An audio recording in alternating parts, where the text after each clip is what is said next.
Oh my god! We are coming at you from the pod nursery. How does it feel to be back? Good. I missed it. I missed you too. But I've had to record with all the boys for the last month and a half, and it's been fun. Not as fun as with me and our mascot, Dingo. Yes, joining us live from the nursery. Yeah, I did not intend to take that long off of podcast. I figured like a week or two and I'd be like, good. But man, this old mom thing has kicked my ass. I mean, justifiably so. Yeah. She's cute though, so. She's real cute. It's worth it. We'll post more pictures of her. Oh yeah, we should. Yeah. Yeah, I think we're gonna go do something after we're done recording today, so we'll post cute pictures from that. Yes. Hell yeah. Go on our Instagram if you haven't already. Yeah, if you don't follow us at Hot for Justice Podcast on Instagram, I don't know what you're doing with your life. You should. Or like follow us on our personal Instagrams because we post more stuff on there. Facts. Oh god. Yeah. But yeah, so how's mom life? It's hard. I'm tired. Pregnancy brain has transitioned into mom brain. You know, I've heard that's a thing. Yeah. I mean, for example, I ordered her a onesie last week, and as I'm putting away all her newborn clothes because she doesn't fit in them anymore, I literally ordered her a newborn size onesie. Perfect. Right? That she can wear for like... I can't even really button it. She's got a little baby belly. It's so cute and porky. So, but just, I just find myself doing little things like that all the time. I mean, I do that too, but I have no excuse. I'm just dumb. Man, it's rough, though. But it's good. I mean, I can't really complain. Good. But my maternity leave is up tomorrow. I'm going back to work. Oh, God. Just from home. And so, yeah, it's a little bittersweet. She'll be 6 weeks old tomorrow. Oh, my God. Can't believe it. But, yeah. It's good. I'm excited to be back. Heck yeah. Yeah. We have I have a good case. Well, it's not good. It's sad, but it's interesting. I feel like we always do this to ourselves. Right? I know, you were telling me it's kind of a twisty bitch, so I'm excited. It is. And I could not draw a conclusion. Like, normally I try to, like, right. What are my thoughts about this? I really have no idea. Because there's several, like, factors to it that I don't know. So... Oh, also, if you guys were unaware, this is Hot for Justice Podcast. Oh, yeah, and I'm Jessica. And I'm Jamie. And I'm back again. Bitches. Hope y'all missed me. Anyway, so I guess I'll just jump into my case. Yeah, I've elected you to go first since you haven't done anything. You all haven't been blessed to hear my voice for the... I'm just kidding. And, I mean, if you haven't noticed, I'm a sniffly bitch. Because my allergies are literally killing me. Yeah. Which is why the last 2 weeks the podcast has taken a very brief hiatus. It happens to the best of us. Yeah, I think, and this is very gross, but I'm pretty sure I have expelled my body weight in mucus over the last, 3 weeks. Allergies are no joke. No, and I literally a few times, thought I might die. So. Yeah. It's interesting. I had really bad allergies, and I get asthma when I have allergies. Oh, fuck. So I've had that my whole life. And then we moved to Germany, and my allergies stopped. And for most people, when they would move to Germany, like my friend Savannah, for example, she got allergies. Like, she was super allergic there, but not in the States. Weird. For me, it was opposite. So, and it was the same for so many people. They would have the worst allergies in Germany, but they didn't have them, here in the States. So now I'm back. I have them again, but not as bad as I did before we had moved. I don't know why, but, Germany fixed my allergies. Well, I know, as you get older, your allergies change and shit. Yeah. I've heard of people, actually, when they were pregnant, they, developed different allergies, or, they changed. Yeah. It's my aunt, so my cousin, Tessa has really severe food allergies, which is a little different, obviously, than seasonal allergies. But my aunt's done a lot of research, and she was telling me that your body generates, basically you have all new cells, recreated every 7 years. And so, that's why your body changes and your allergies change and things like that. It's kind of interesting. Well, the food allergy thing, so not to completely derail this. Okay. But when I was 18, yeah, I suddenly started being, allergic to a lot of fresh fruits and vegetables. Oh, that sucks. But only, when they're raw. Weird. Like my mouth and, throat swells up. Mm-hmm. But, if they're cooked, it's totally fine. That's, yeah, because it changes the chemical composition of the 100%. food. Yeah. But, yeah, it's, worse with, stone fruits, apples, peaches, pears, shit like that. Yeah, that sucks. Mm-hmm. Thankfully, I'm not really allergic to any food, but Wes is super allergic to shellfish. Ooh, And I ooh. accidentally almost killed him one time. Because I had a sushi roll with shrimp in it, and I didn't. Normally, I ask for no. I don't like shellfish, so I Yeah. don't normally eat it. And I forgot to ask for no shrimp, and so I had been drinking out of a water bottle. It's his water bottle. Oh, no. And he took it to the gym with him, and he came home from the gym, and he was like, "I'm really itchy. Like, I don't know what's wrong." And he lifted his shirt up, and he had hives all over his body. And I was like, Oops. "Oh shit!" I'm sure it was an accident. Yeah, Totally. right. I mean, I didn't have life insurance on him then, so. Oh, well, that's your first mistake. Oh, but anyways, he was like, "You tried to kill me." Whoops. My bad. Anyways, I'm a little more careful now. Shit. Okay. Well, Okay, anyways, back to the meat and potatoes of Yes. this podcast. the crime. Ah, So my source is from the Sacramento Bee. It's an article. It's a two-part article called "Out in the Cold: 4 mentally disabled men died in the woods. What happened to the fifth?" And it's written by Benji Agel. And so I used both parts of his article for my whole story. So just wanted to shout it out. It's real good. You should read it if you want to. Anyways, because I didn't obviously I'm not going to go into every detail that he went into, a Right. pretty detailed background of these people. So we're in 1978. It's the era of Ted Bundy. Thinking about it, throwing it back. Yikes. And it's in February, so it's cold AF. Balls cold. Yes. 5 men disappeared in the Plumas National Forest. So this is, if you're unfamiliar with California, it's north of Sacramento by a few hours, kind of near the Chico area. It gets very cold up in the mountains up there. It snows a lot. Just setting the scene. I want to say I maybe went there for a camp or something, Yeah. when I was maybe in middle school. I have That sounds familiar. family lives up in that area, and Yeah. it gets basically between now and March. You have to plan strategically when you're going to drive up there because it snows so much. Oh, she might be stuck up there Yeah. or whatever. And it gets icy. It's pretty treacherous. No Anyway. thanks. So there were 5 men: Jack Madruga, Ted Wire, I don't know if I'm saying his name right, Bill Sterling, Jack Hewitt, and Gary Mathias. They all knew each other from it's a program for mentally disabled adults. Mm-hmm. It was called Gateway. It doesn't exist anymore. And they all lived in the Marysville area. So also, for those unfamiliar, Marysville is really close to Sacramento, just kind of north of Sac. I think my sister-in-law and her husband just moved there. Yeah. I've never been there, but Nor have I. Yeah. I'm a great in-law. Yeah. I don't think there's really a reason to go unless you have family there. There's not really a reason to go. She up kind of there. said that. She was like, yeah, all the cool shit to do is basically in or closer to Sac. Yeah, exactly. Kind of like here. Hey, bitch, we're going to the street fair. I don't know what you're talking That's about. true. We're gonna chug some oh my gosh, mom brain, White Claws, and then go to the street fair. Anyways, moving on. So Jack Madruga was 30. He was said by his family he just kind of lacked common sense. Mhm. He was Him and I have that in common. Yeah, me too. Sometimes. He wasn't they wouldn't have classified him as mentally retarded, but just he was a little slow. Got it. Ted Wire was 32. He also kind of was just a little slow. So all 5 of them had some sort of mental disability. Right. They said for example, Ted Wire, one night his family's house caught on fire and he just sat in bed and watched it burn, and his brothers had to drag him out of the house. He told them to leave him alone because he needed to rest for work the next day. And they had to literally drag him out of the house. Jesus fucking Christ. So stuff like that, just not computing quite, The other man, Bill Sterling, he was 29.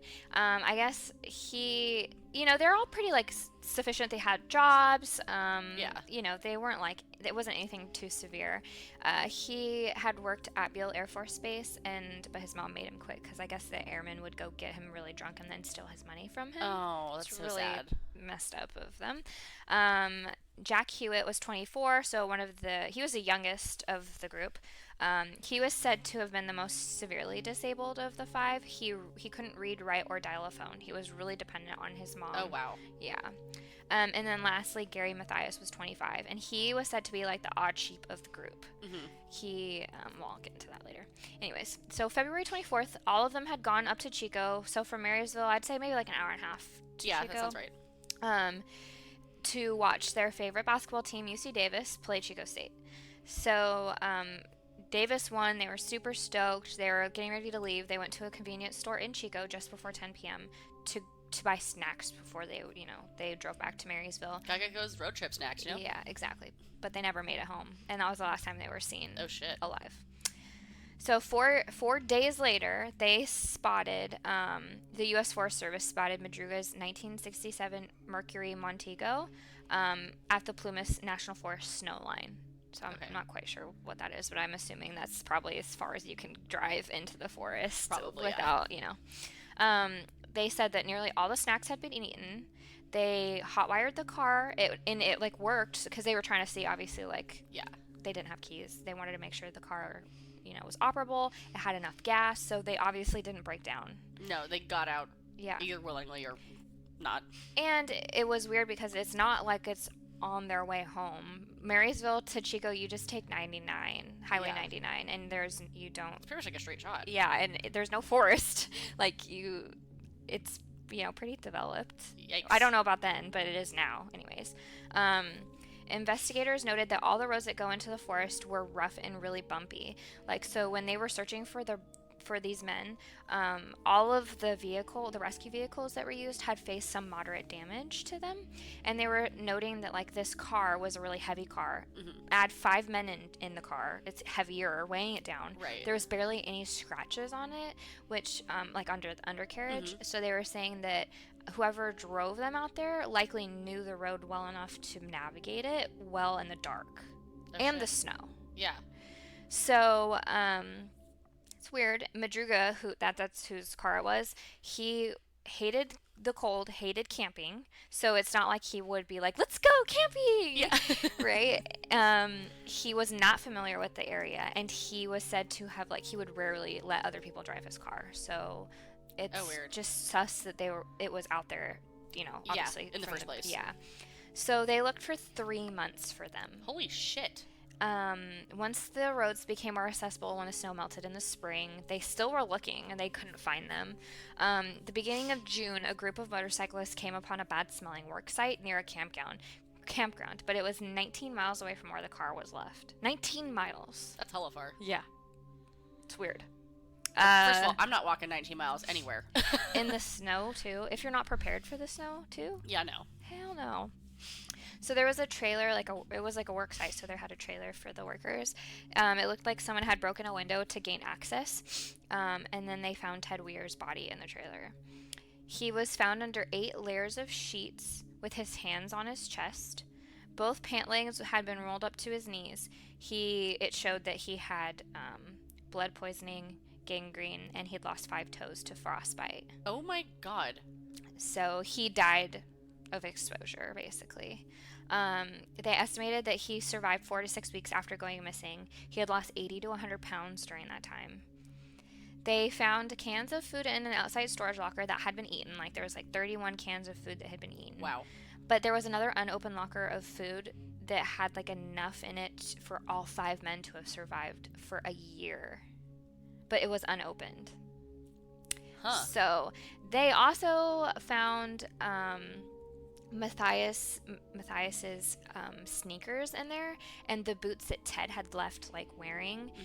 They were leather shoes. They were more sturdy. Were gone. So it was obvious that Gary Mathias had been there. And that was the body that was found, right? Ted Weir's body was found. Okay. Gary Mathias was he's the one who's never been found. Oh shit. So 4 of them were found, and then 1 never was, which is weird. That's so fucking bananas. Yeah. The 2 others, Madruga and Sterling, were found 2 days later, 8 miles closer to the car. They were just in the wilderness. Sterling's body was nothing but bones. Madruga, that's whose car it was. His body had been picked apart by animals. His death was noted as hypothermia/exposure, but they couldn't figure out a cause of death for Sterling because it was just bones left. And then the last man, Hewitt, was found 4 days after basically they found the first body. He was also nothing but bones. His dad found him. Like, his dad found his sweater and picked it up, and the spine fell out of it. Ah! Yeah. Oh my god. Oh my Yeah. god. Could you? I can't even imagine. And yeah, they never found Gary Mathias. They looked and looked. Even after they found these bodies, they kept looking, and then they had to call it because they couldn't find it. Right. They never found him. So I didn't talk about his like mental disability until the end for a reason, because he was he was diagnosed with paranoid schizophrenia. Oh no.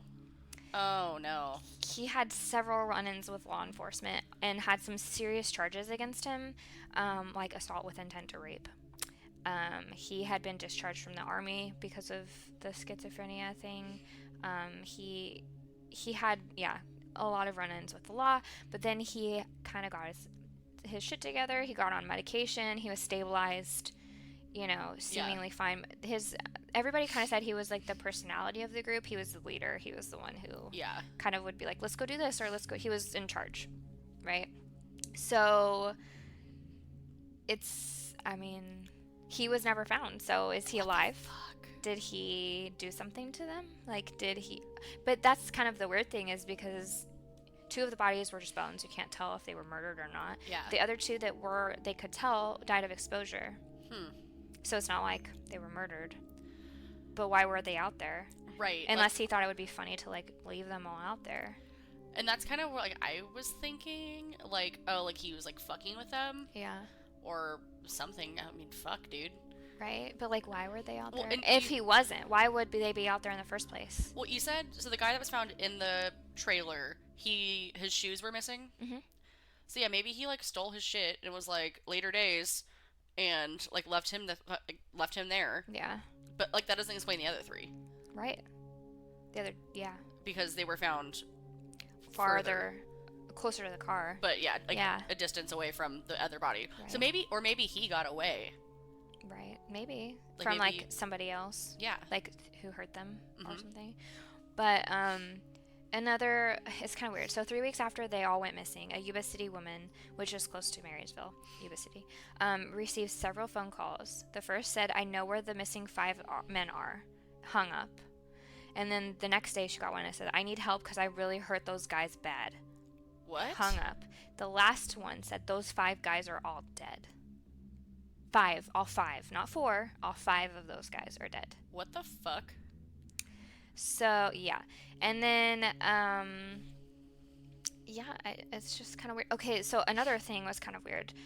Gary Mathias, it was in the article, apparently, so he had, home issues, and he kind of bounced around from, family homes with his schizophrenia, and anyways.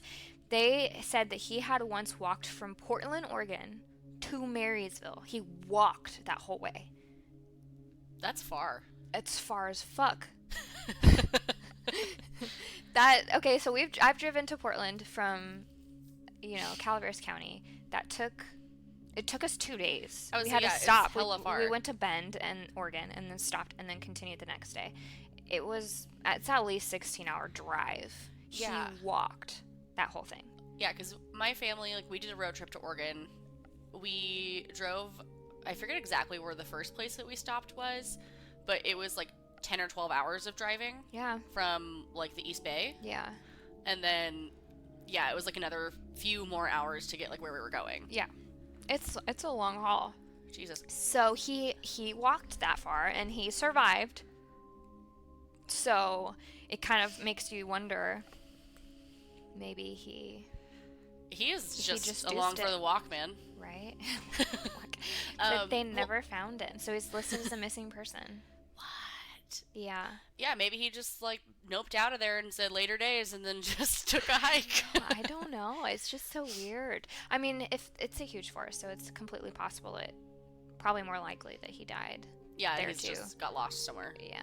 Or animals kind of spread him out. Because if you think about it, they said too, he needed medication. Mm-hmm. So he likely would have popped back up. Yeah.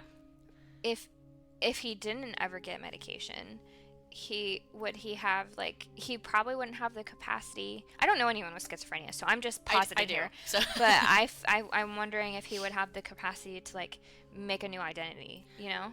I think possibly. So someone I went to high school with, her brother has schizophrenia. It was undiagnosed for a long, long time until he was probably closer to like 18 or 20. Yeah. It doesn't normally manifest, I read, until No. they're like older. Like, and it's usually more common in men than women. Yeah, and I want to say it was diagnosed after like a suicide attempt. Okay. Or like something kind of similar to that, like some sort of big medical event. Yeah. And like he's 22 or 23 now. Okay. But yeah, like I think he like went off his meds for a while, and like, you know, like they don't have like a full like wherewithal. Yeah. Like for sure. Yeah.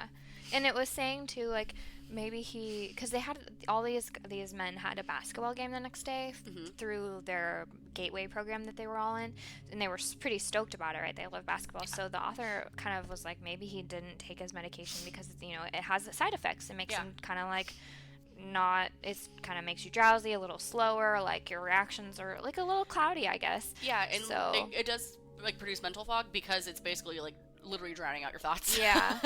Right. Which because, makes sense. you know, basically for schizophrenics, it's like you have people talking in your head. Right. So the medication literally makes your brain numb. Yeah. Basically. So, I don't know. Yeah, and that's why a lot of times they will go off their meds because they feel like shit on them. Right. And then they will either, you know, do something illegal because... Yeah, or they think they're fine and go off of them. Right, because they don't want to feel the way they're feeling. Yeah. So, that's my story. That's fucking crazy, dude. Isn't that crazy? I'm still not over the like people that calling and hanging up after like those like weird little... But I feel like that easily could have just been somebody fucking around because... Like prank. Like... Or something. Like some stupid teenager. Yeah. But, you know, 70s, you can't trace stuff like that. Oh, absolutely not. You never know. Did they say it was a woman's voice or a man's voice? Or did they say it was a man's voice. Interesting. Yeah. I don't know if she recorded it or not, but she reported it to the police, so... Yeah. Weird. I don't like that at all. Yeah. So, creepy. I really want to know. Throw me your thoughts, guys, because I just can't... I don't know. I just don't have a... Yeah, like, there's a lot of things floating in my mind right now, but I don't... Right, you can't really, like, there's no one, like, kind of thing that's coming to the top for me. No. Because who freaking knows? Yeah, that's gonna be a no from me, dog. Yeah, it's creepy. I can't imagine being out there. And no. It's so creepy. It would be so creepy and cold. Yeah, cold and dark and wet and just uncomfy. Yeah, and uncomfy. I'd be so hungry.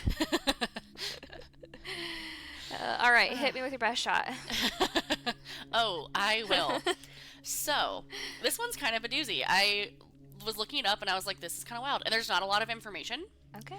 But it's like I said, it's actually pretty bananas. I'm here for doozies, man. Oh, yeah. Here for it. Sorry. Okay, so this is the case of Samuel Little. It's like solved, but it's like also there's a lot of mystery surrounding the whole thing. Okay. So this is potentially, if everything that this man says that he did is true, he would be the United States' most prolific serial killer. Okay, I was going to say his name sounds really familiar. Yes, he was arrested earlier, I think this year. Okay, that's why. Yeah. Actually, okay, yeah, I know why, because I think the Jensen and Holes podcast, I think they talked about him, or they had an episode about him, and I didn't listen to it. I don't listen to that show. So. Yeah. I'm pretty sure they did. That's why I've seen his name. Anyway, not that matters. I mean, they're our direct competition, so like Right, they launched the same day as us. The nerve of them. Fuckers. I'm just kidding. I'm not for Holes. Who isn't? He's a good-looking man. Oh yeah, he is a saucy older gentleman. Like, and you know, he used to live in the Bay. I know. Just a crime person, and now he's famous AF. Yep. Anyways. Can't wait till this show comes out. It's gonna be on Oxygen, right? Yeah. Yeah. Can't wait. I know. Zach and I just switched TV streaming services to, I think, fuck, what is it? It might be the Comcast, or no, the PlayStation one. Oh, okay. Not that that means anything to you guys. You just don't have one, but Yeah, no.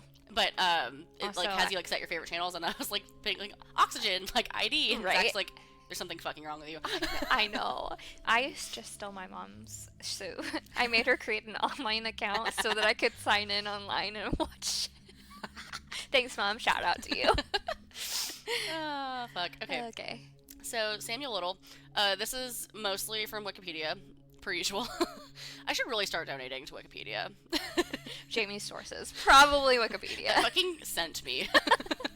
Because I don't always read your descriptions. I started, they're pretty fucking funny. Also, by the way, doing my own descriptions is ass, okay? I have a lot of fun with it. Good. I'm glad you're back. Yeah, I missed it, you guys. I'm here.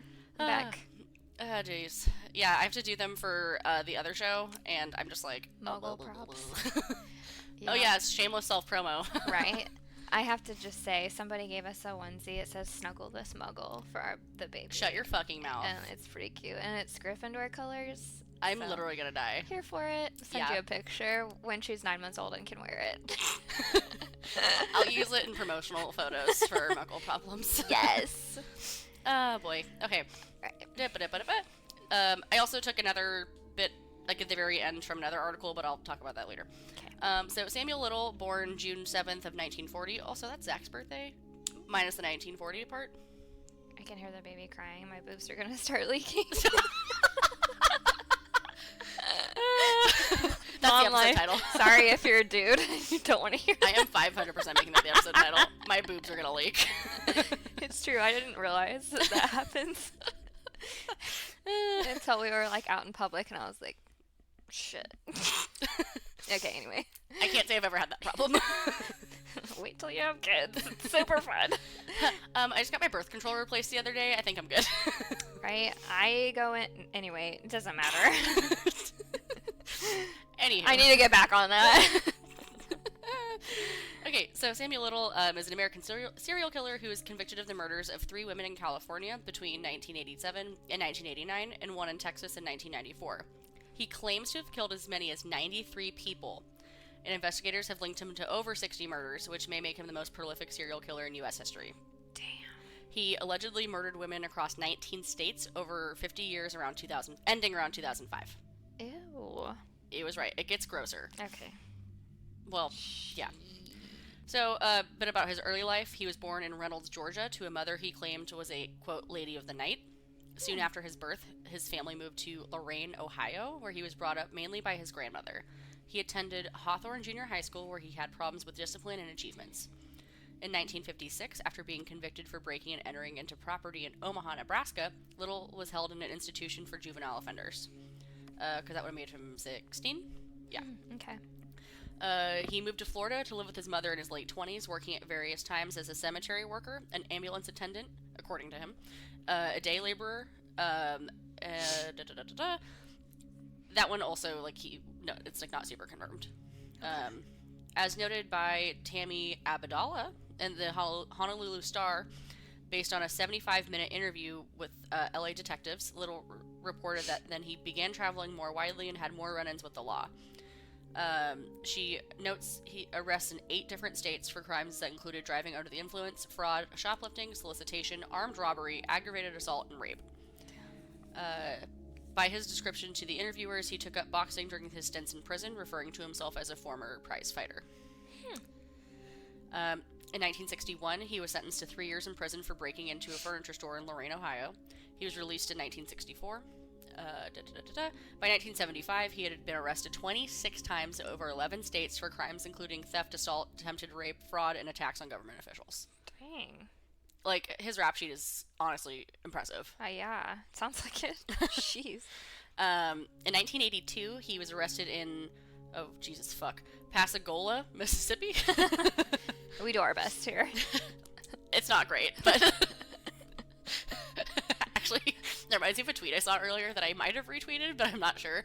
That was like, you know how people say, like, why would you get tattoos? And it's like putting a bumper sticker on a car, Right. or whatever. But at best, I'm just a 91 Corolla, so it's fine. That's so funny. I was like, hashtag me. Same. So he was arrested in Mississippi and charged with the murder of a 22-year-old woman named Melinda Lepre, who had gone missing in September of that year. A grand jury declined to indict him for the murder. However, while he was under investigation, he was transferred to Florida to be brought to trial for another murder of a 26-year-old named Patricia Mount, whose body was found in September of 1982. Prosecution witnesses identified Little in court as a person who spent time with Mount on the night before her disappearance. Due to mistrust of witness testimonies, he was acquitted in January of 84. Shit.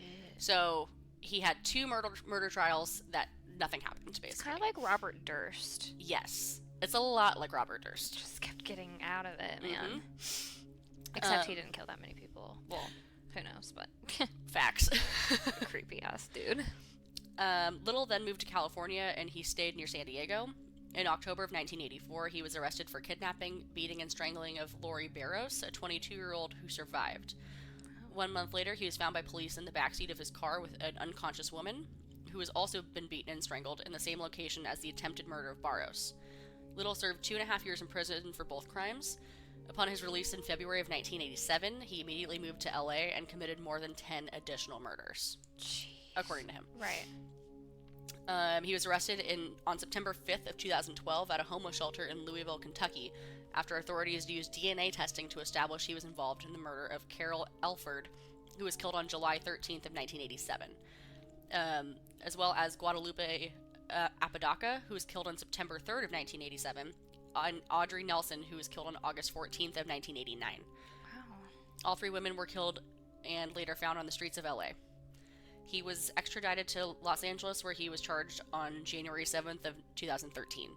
A few months later, the police said that Little was being investigated for involvement in dozens of murders committed in the 1980s, until which had been undisclosed. In connection with new circumstances in Mississippi, the Lepre murder case was reopened. In total, Little was tested for involvement in 60 murders of women committed to the territory of many U.S. states. Jeez. His trial for the murders of Elford, Nelson, and Apodaca began in September of 2014. The prosecution presented the DNA test results as well as testimony of witnesses who were attacked by the accused at different times throughout his criminal career. On September 25th of 2014, he was found guilty and sentenced to life imprisonment without possibility of parole. On the day of the verdict, Little continued to insist his innocence. As of 2016, he was serving a sentence at the California State Prison in Los Angeles County. So, this is where it gets interesting. Okay. And this is why he's been in the news more lately. Okay. So, November 9th of 2018, he confessed to the 1996 fatal strangulation of Melissa Thomas. November 13th of 2018, he was charged with the 1994 murder of Denise Christie Brothers in Odessa, Texas, after having confessed the crime to a Texas Ranger in May of 2018. Little pleaded guilty to the murder of Brothers on December 13th and received another life sentence. The Ector County, Texas District Attorney and Wise County Sheriff's Office also announced on November 13th that he had confessed to dozens of murders and may have committed more than 90 across 14 states between 1970 and 2005.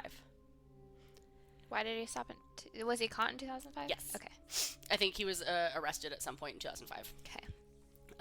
And then he wasn't charged for the rest of the murders until 2012. Okay. November 15th of 2018, the Russell County, Alabama District Attorney announced that Little had earlier that month confessed to the 1979 murder of a 23-year-old named Brenda Alexander, whose body was found in Phoenix City. November 16th, the Macon, Georgia Sheriff's announced that Little had credibly confessed to the 1977 strangling of an unidentified woman and the 1982 strangling murder of an 18-year-old Fredonia Smith. Fall of 2018, he confessed to the 1982 murder of 55-year-old Dorothy Richards and the 96 murder of 40-year-old Daisy McGuire. Both of their bodies were found in Louisiana. Wow. So it seems like his confessions are pretty credible. Yeah. Then, so he's probably not over-exaggerating when No. he says he killed that many people. And it gets weirder. Okay. So, in November of 2018, he's confessing to more and more and more. Harrison County, Mississippi Sheriff Troy Peterson said that he had confessed to strangling a 36-year-old Julia Critchfield in the Gulfport area in 1978 and dumping her body off of a cliff. Jeez. Lee County, Mississippi law enforcement officials announced that he had admitted to killing a 46-year-old Nancy Carroll in Tupelo in 2005, and that the case would be presented to a grand jury in January of 2019. November 27th of 2018, the FBI announced that a violent criminal apprehension program team had affirmed 34 of his confessions and began working to match the remainder of Little's confessions to known murders of suspicious deaths. Dang. Little began making the confessions in exchange for a transfer out of the LA County prison, which he was being held. One included his confession to a previous cold case homicide in Prince George County, Maryland, previously one of only 2 homicide cases in the county with unidentified victims. In December of 2018, he was indicted for strangling Linda Sue Boards, 23, to death in May of 1981 in Kentucky. Her body was found in May of 1981 near U.S. Route 68. One of his victims was identified in December of 2018 as Martha Cunningham of Knox County, Tennessee, who was 34 when he murdered her in 1975. Wow. Basically, this continues to talk about more of his victims. Mm-hmm. So, this is where it gets kind of creepy. Mm-hmm. So, this next bit I took from a bit on 60 Minutes. Okay. So James Holland, he's an investigator. He's heard confessions from many, many murderers, but now is telling the Texas Ranger that he's committed, but now one is telling the Texas Ranger that he's committed 93 murders himself, making him perhaps the most prolific serial killer in American history. Mm-hmm. So Little is now 79, okay, and he's being a lot more cooperative to this guy, James Holland. Holland gave him, like, a bunch of, like, art supplies because he likes to draw and stuff. Yeah. He has drawn pictures of almost, I think, like, 50 or 60 of his victims. How does he remember what they look like? So, he was saying that he broke through to Little by agreeing with him that he wasn't a rapist, but just a killer. Okay. So, and then gave him the art stuff, and then he says it's like when he's trying to like visualize, he kind of strokes his face and like gets this like it's like a, he called it a what do you call it, a carousel of victims, and he's just like he can recall all these details of these women that he killed. Wow. In the show post that we do for this, I'll include some of the drawings that he did. Yeah. They're fucking wild. I'm gonna show you a couple right now. Okay. That is so. Wow. Yeah. And so that Detective Holland, he... Oh my gosh. He is... a lot of the victims, like, the guy doesn't know the names of. Yeah. But he was able to match them to people that, like, disappeared or, like, Jane Does and stuff. It's fucking crazy. So, like, all these cases are being solved. Right. Like... I mean, he's old now. He has nothing to, like, lose if he's going to be in jail. Like, other than now he can get some recognition for it. Yeah, and that's why he's cooperating. He's been doing a lot of interviews over the last year. Yeah. And so he honestly kind of just like an older, more fucked up Ted Bundy. Yeah. Because, like, he's definitely, like, getting off on, like, the... It probably would be Ted Bundy had Ted Bundy not been caught, so, like, I mean, he did a lot of damage, but he was caught pretty young, you know? Yeah. So... But, yeah, this guy, he was caught... If he was caught in 2012, I'm trying to math. It's probably a mistake. Yeah, I'm not even gonna try. My brain's too tired. Make him, like, 72. I don't know. Yeah, he was caught when he was, like, in his early 70s, basically. Dang. But how old is he now? You said 79. And it's 2019. Yeah. Yeah. I'm good at this. Yeah, good job. I'm getting better. I'm too tired. But yeah, wow, that's creepy. That's the creepiest part, that he can literally remember what they look like and draw them. Yes. Like, I don't even think I could draw my husband and I look at his face every day. Same. That's... Wow. But I guess I've also never murdered anybody, so, I'm glad to hear that. Yeah. Make it a point. But yeah, so that is Samuel Little. Wow. America's potentially most prolific serial killer. That's so interesting. Mm-hmm. And sad.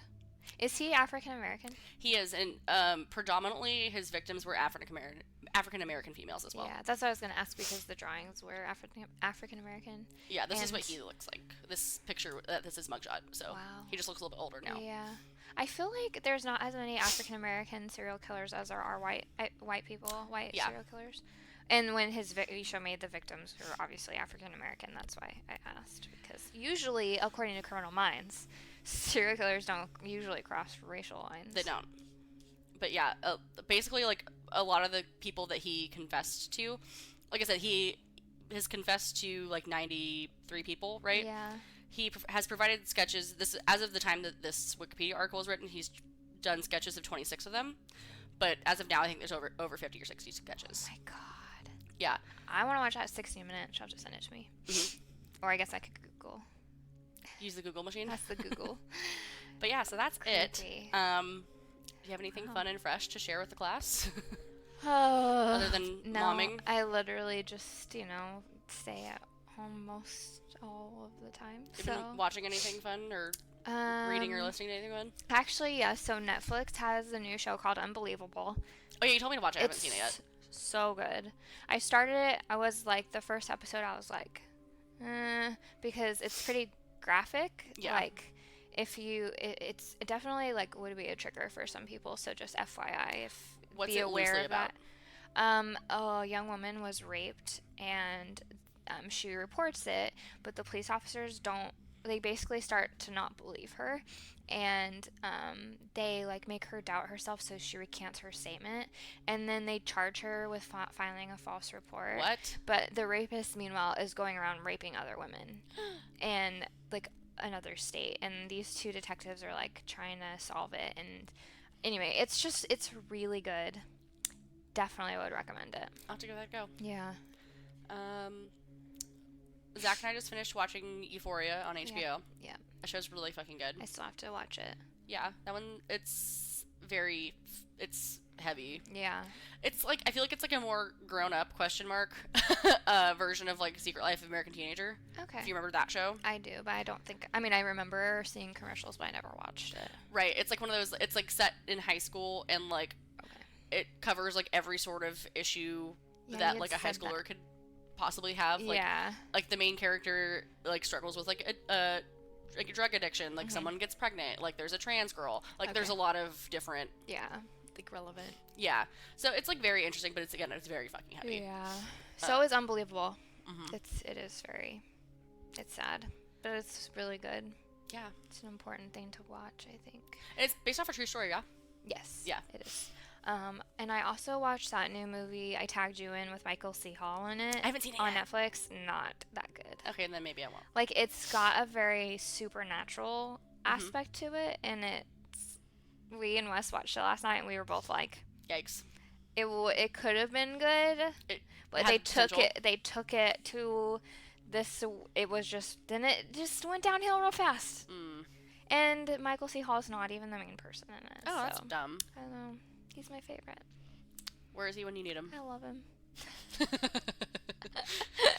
I don't know why. He's such a good actor, but anyways. R.I.P. Dexter. Especially, well, I haven't finished the series because I heard it sucks. Like, the ending sucks, so. The ending is I know it happens. Heartbreaking.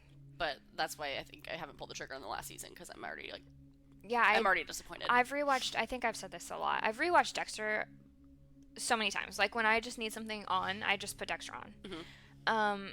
I typically avoid the last half of the last season because of what happens at the end of it. Yeah.